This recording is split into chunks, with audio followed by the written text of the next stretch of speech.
Hello friends! Welcome back to my channel. Today in this video, I'm going to show you how to disable app notifications on Android. Please consider subscribing to my channel and liking this video. Let's get started, guys. Step 1. First, open the Settings app on your phone.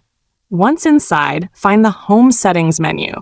This is where you can customize various settings for your device to make it work just the way you like. Step 2. Next, look for and tap on the Notifications option. It should be listed clearly on the screen. This is where all your notification settings are managed. Step 3. Now, locate the App Notifications option and tap on it. You'll see a list of all the apps installed on your phone. Step 4.